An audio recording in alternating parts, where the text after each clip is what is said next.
मागच्या लेक्चरमध्ये आपण अच्युत बळवंत कोल्हटकर यांचा विचार केला. त्यांचा आपण जर जीवन परिचय बघितला 1879 ते 1931 असा त्यांचा जीवन प्रवास पाहायला मिळतो. या प्रवासामध्ये बळवंत कोल्हटकर हे त्यांचे ॲक्च्युली चुलते होते, परंतु त्यांच्या वडिलांचे नाव वामनराव कोल्हटकर होते, परंतु पालनपोषण बळवंतराव कोल्हटकरांनी केलं म्हणून त्यांनी त्यांचं मधलं नाव बळवंतराव असं लावण्यास सुरुवात केलेली पाहायला मिळते. त्याच्यानंतर 1908 साली त्यांनी देशसेवक ह्या पत्रकामधून टिळकांचं जे जहाल राजकारण होतं त्याच्याबद्दल लिखाण केलं आणि त्यांना त्याच्यामुळं कारावास भोगावा लागला. 1930 मध्ये गांधींच्या सविनय कायदेभंगामध्ये सुद्धा त्यांनी सहभाग घेतला आणि त्यावेळी सुद्धा त्यांना कारावास भोगावा लागला.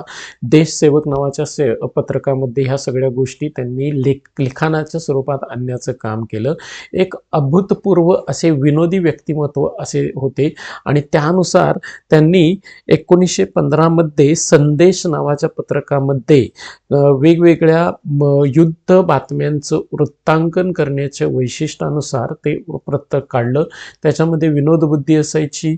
त्याच्यानंतर विनोदबुद्धीच्या साहाय्यानं आणि कल्पकतेनं समोरच्याची भांबेरी उडवून टाकण्याची ताकद त्यांच्या त्या पत्रकामध्ये होती. त्याच्यामध्ये त्यांनी वेगवेगळे अग्रलेख लिहिले. संदेशाचा आहेर, बेटा गुलाबाच्या कान गोष्टी, चहा चिवडा चिरूट यासारखे वेगवेगळे अग्रलेख आपल्याला लिहिलेले बघायला मिळतात आणि त्यांनी वृत्तपत्राला एक बहुरंगी आयाम आणून दिलेला पाहायला मिळतो. आणि यातूनच म्हणजेच मॅसेज नावाचं एक त्यांनी इंग्रजीमध्ये वृत्तपत्र काढलं, परंतु तेवढं ते चाललं नाही. त्याच्यानंतर संजय, चाबुकसार अशी पत्रे चालू केली. त्यानंतर श्रुतिबोध आणि उषा ही मासिक सुद्धा चालू केलेली पाहायला मिळतात. त्यांना संदेशकार म्हणून ओळखलं जातं. आता पुढले आपले जे समाजसुधारक आहेत ते म्हणजेच कोण आहेत? श्रीपतराव शिंदे. तर श्रीपतराव शिंदेंचा विचार केला तर 1883 ते 1944 असा त्यांचा जीवन प्रवास पाहायला मिळतो. समाजसेवक, सहकार चळवळीचे कार्यकर्ते आणि मराठा चळवळीतील नेते म्हणून ते प्रसिद्ध होते. त्याच्यानंतर त्यांचा प्रारंभिक जीवनाचा विचार केला. शालेय जीवनामध्ये वाचनालयाने रात्रशाळा सुरू केली. मिस क्लार्क हॉस्टेलमध्ये विनावेतन अध्यापन केलं. 1903 मध्ये मॅट्रिक परीक्षा उत्तीर्ण झाले. शाहू महाराजांचे मार्गदर्शन मिळालं. शाहू महाराजांच्या प्रोत्साहनामुळे मद्रास येथे ब्रॉम ट्रेनिंग कोर्स इंडस्ट्रियल एज्युकेशन हे शाहू महाराजांच्या प्रोत्साहनातून त्यांना मिळालेले एक महत्त्वाचं काम किंवा महत्त्वाची एक शिक्षणाची संधी. व्यायामाची आवड होती. फौजदार होण्यासाठी पुण्यास पाठवण्यात आलेले होतं. फौजदार म्हणून कारकीर्द 1908 मध्ये ब्रिटिश पोलीस खात्यात फौजदार झाले. कार्यस्थळे धुळे, नगर, पुणे, जामखेड, पाथर्डी आणि इंदूर या ठिकाणी त्यांनी फौजदार म्हणून काम केलेलं पाहायला मिळतं. सहकार आणि समाजसेवेचा जर विचार केला 1912 मध्ये पाथर्डी विणकर सहकारी सोसायटीची स्थापना केली. 1915 मध्ये कोल्हापूर बलभीम सहकारी सोसायटी समाजसेवेसाठी फौजदारकी जी होती त्याचा राजीनामा दिला आणि शाहू महाराजांचा विरोध असतानाही त्यांनी तो राजीनामा दिलेला पाहायला मिळतो. विजयी मराठा, महत्त्वाचा मुद्दा आला की विजयी मराठा हे श्रीपतराव शिंदे यांचं साप्ताहिक आपल्याला बघायला मिळतं. 1919 मध्ये विजयी मराठा साप्ताहिक सुरू केलं, पुणे येथे चालू केलं. पहिला अंक घोरपडे यांच्या प्रेसमध्ये, महात्मा फुले यांचे सहकारी जे होते घोरपडे त्यांच्या प्रेसमध्ये पहिला अंक त्यांनी काय केलेला आहे? छापून काढलेला पाहायला मिळतो. शिक्षण आणि सामाजिक संस्थांचा जर विचार केला तर प्रिन्स शिवाजी मराठी बोर्डिंग स्थापनेत त्यांचा सिंहाचा वाटा होता.